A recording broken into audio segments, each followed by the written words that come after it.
So it's day 27 of building the future I have always wanted. So today didn't exactly start the way I wanted.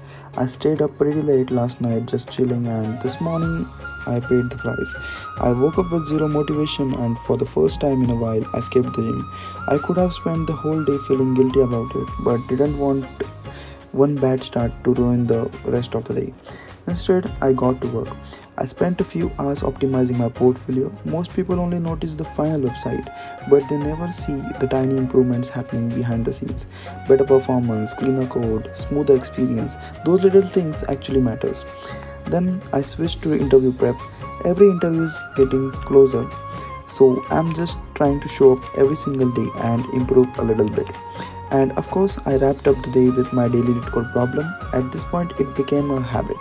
Some days you feel productive, some days you don't. But if you still do the work on the days you don't feel like it, that's probably where the real progress comes from. That's it for day 27. See you tomorrow on day 28. See ya.